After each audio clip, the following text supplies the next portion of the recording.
Today, join me on the world's longest Airbus A220 flight, departing from the little island of Reunion.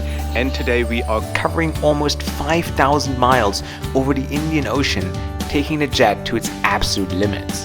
But we're also here to find out what Air Austral, the flag carrier of this little island nation, has to offer on this 6-hour flight.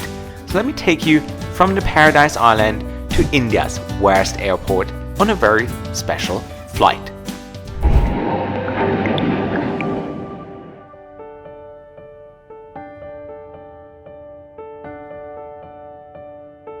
Guys, a beautiful good morning from the most remote location that you could possibly think of. I am in the middle of the Indian Ocean. I am in Reunion, and today we are going on the longest Airbus A220 flight in the world. So let's do that. Let's head to the airport.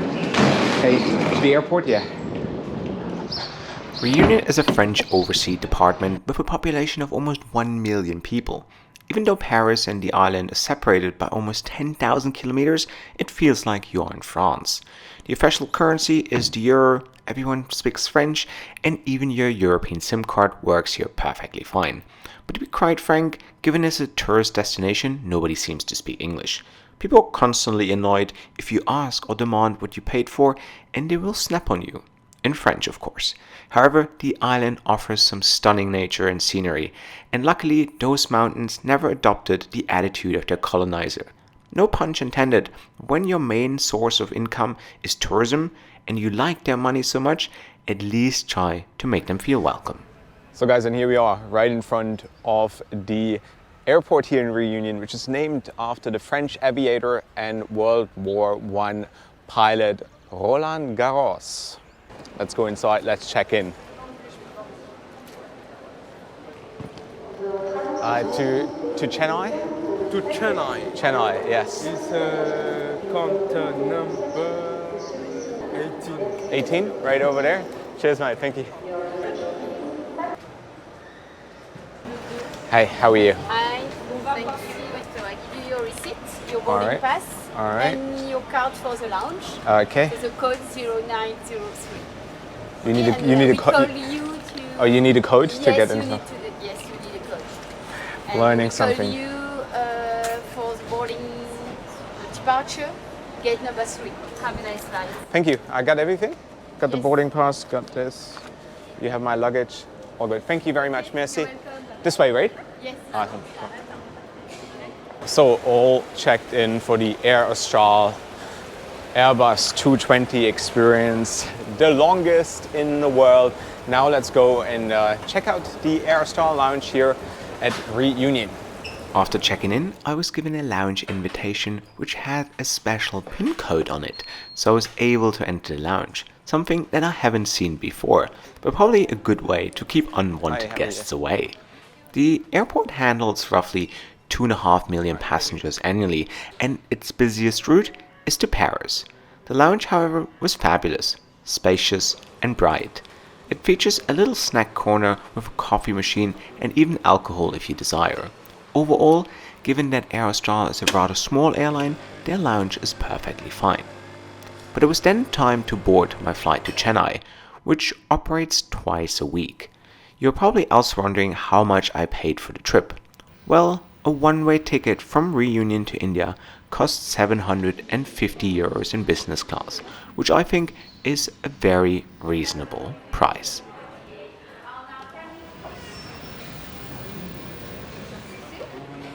Hey. Oui, ceux qui veulent. Oui, thank you. Thank you so much. Hi, bye-bye. So boarding and bus boarding it is. On my way to our plane, I spotted Air Austral's Boeing 777. The airline operates 9 planes in total, 3 777s, 2 Dreamliners, 3 220s and 1 737. And there she is, Air Austral's Airbus A220-300, which will fly us to Chennai.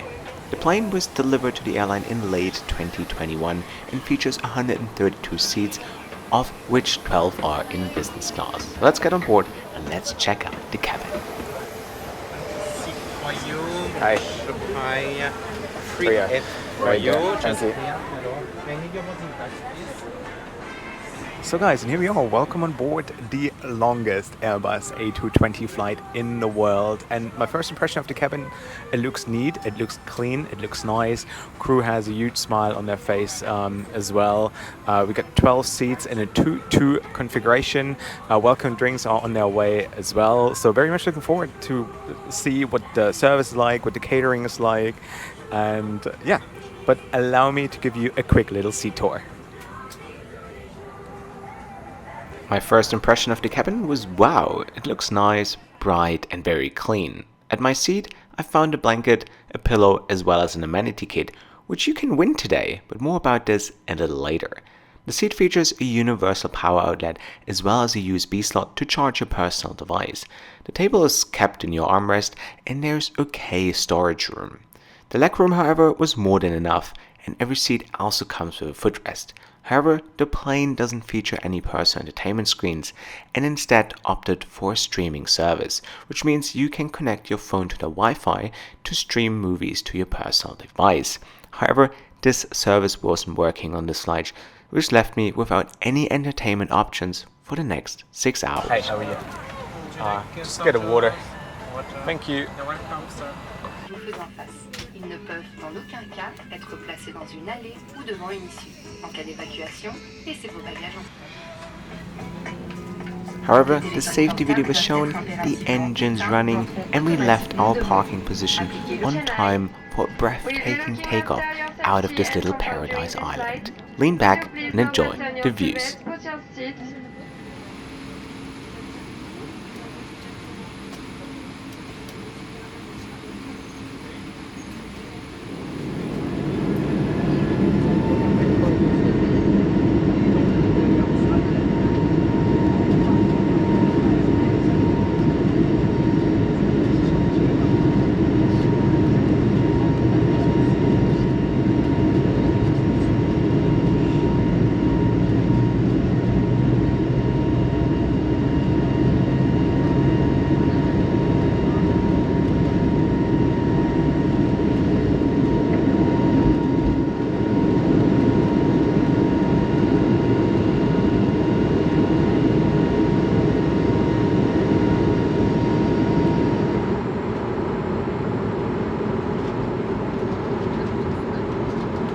Once we reached cruising altitude, the crew came around to hand out some hot towels.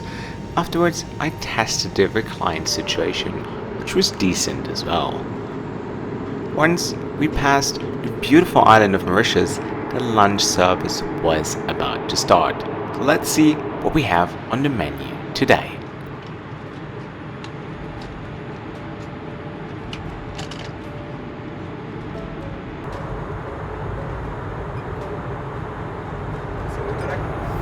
Object. Fish.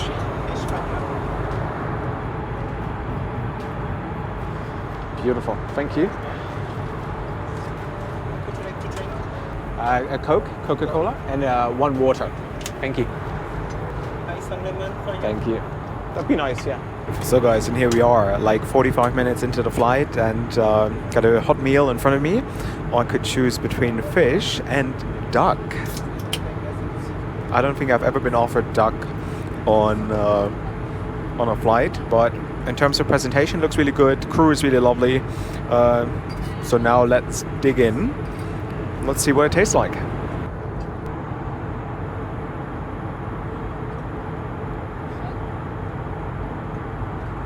So just got served a coffee. The meal was rather on the dry side. Give it a 6.5 out of 10. And there's also an amenity kit that was already at my seat, so I'm going to show you that one as well, and then new review. So guys, and as you see, I asked for a spare amenity kit which I want to give away. So all you have to do is hit that like button, subscribe if you haven't yet, and leave a comment. Doesn't matter what you comment as long as you do. And on top I'm gonna put one of my Cahill keyrings inside the amenity kit as well. And of course the loo review here on the 220. You know what I love about the 220s? That the loos are very spacious, a lot more than on the 320 or the 737. And look at the sink, beautiful, all nice and clean, no special amenities really, but I love the design, I love the colors, looks fancy, doesn't it? And yeah, now another 5 hours to go. It's quite a long flight, and unfortunately there's no in-flight entertainment, and usually you can connect to the Wi-Fi and stream some movies to your phone, but it's not functional today, so don't know how I'm gonna occupy the next 5 hours. But this is it. This is the Air Austral 220 Lure review. The next 5 hours of the flight would turn out to be pretty boring, simply because the Wi-Fi wasn't working and I had no chance to stream the entertainment options to my phone. I've been saying this for as long as I do flight reviews that I'm not a fan of this whole streaming nonsense and rather prefer a built-in screen.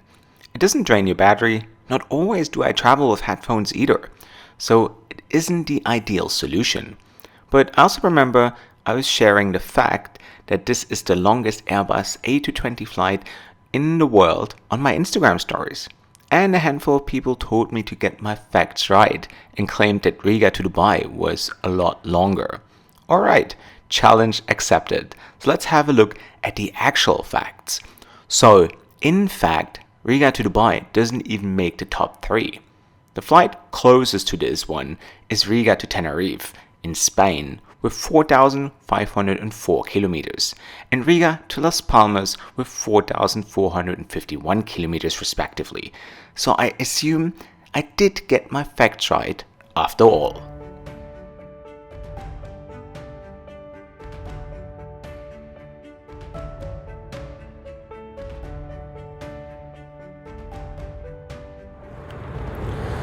So I had a bit of a nap, and we finally started our descent into Chennai, or also known as India's worst airport. So we should be on the ground in a couple of minutes, finally. And then I'm gonna give you a full summary once I'm at the hotel. We then landed safely in Chennai and on time, and you guys have always been asking me, Josh, why do you dislike Chennai airport so much? Well, I'm going to give you the answer once I passed immigration and got my bag, so stay tuned for that as well. Thank you. Good evening. Thank you. You guys are welcome to Chennai.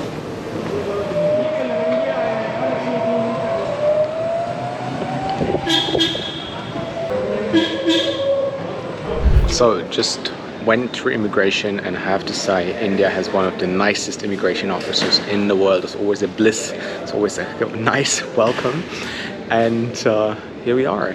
And I hope you don't get offended when I say Chennai is the worst airport in India. That doesn't mean that Chennai is a bad city. I like Chennai, it's actually a really lovely place, but when you look at all the beautiful airports you have in India, Delhi, Mumbai, and now the new terminal in Bangalore, those are world-class airports, but like Chennai, it's an absolute mess. I don't want to get into it, but yeah, I'm just gonna wait for my bag, and then I'm gonna give you guys a full summary once I'm at the hotel. So guys, as you can see, I'm not at the hotel, I am at home, because the second I got there, I passed out. I was literally too tired to summarize the flight. I'm gonna do that right now. But before, here's the Aviation ticket. I brought it with me, so you can still win this by just leaving a comment. And I'm gonna make it a lot more easier for you because it's the end of the year. So I really wanna know, what are the top 3 videos that you watched of me this year? Which content did you enjoy the most? And it doesn't need to be like a good or bad flight deck. So if you love the Airpiece disaster, you can put that in your top 3, because I think it was a very entertaining review. But for me personally, what was my favorite video to produce, to make, was the Air Greenland flight, the first one, where I went there hoping they would allow me to be on a delivery flight, which worked out eventually, but that was fun. That was a great adventure, and I think this is where I want to pick up next year. I have some really interesting things planned, so it's going to be a lot more different content. It's still going to be reviews, but I'm going to like sneak in a few bits and pieces here which you will really love. So really good adventure videos. So very excited about the next year. But yeah, also let me know the top 3 videos, the content that you enjoy the most in the comment section below. And at the same time, if you leave the comment, you're already in the drawer for the amenity kit. Summarizing my flight on Austral, it was great. Great hard product, lovely crew, food was rather average, but the only downside was that the in-flight entertainment wasn't working. I couldn't connect. So in a 6-hour flight, and for the price, 750 euros, you kind of expect it to work, especially on a brand new airplane. I don't know what the issue was. I brought it up with the crew, but unfortunately the English of the crew wasn't good enough that I could explain myself. So they had no idea literally what I was talking about. It's okay, like I don't expect people to speak English wherever I go. I mean, myself, I speak 4 languages, so right, it's not about like that I only speak English or whatever. So, but if you work obviously in the airline industry, you work at an airport, I think the requirement is that you have a basic English, right? And then when there's an island, because I said in the beginning that in Reunion everybody is a bit rude. I mean, it's like tourism is the main income of the main income source, right? And that gives you the living standard that you have. So be a little bit nicer. So you would expect that. I would never go to a place which has nothing to do with tourism and expect somebody to speak English. That would be absolute terrible. I always like try my very best, but of course, obviously when you fly in a plane, let's imagine there's something really like severe happens and then you have to get your point across and you just speak English. That is a bit of an issue. But other than that, it was a good flight. And now I can say I've been on the longest Airbus 220 flight in the world. What an accomplishment, right? Accomplished quite some things. I've been now on every Airbus A230, 800 Neo Air Greenland, Uganda, Kuwait Air. Probably makes me the only person in the world who has accomplished that. The little records, hey, that we remember. But this is it, guys. Thank you so much for watching. If you want to support my work, be part of my WhatsApp group, have early access to my videos, or get the cool Cahill keyring, which looks really good on your carry-on, check out the link in the description box below. Leave a like and leave a comment, and you might be the proud owner of an Air Austral amenity kit from the longest 220 flight in the world. So this is a collector's item. Alright guys, thanks so much for watching, and wherever you're off to, have a safe trip and enjoy Christmas, because I think I post this video around Christmas. That's it. Bye.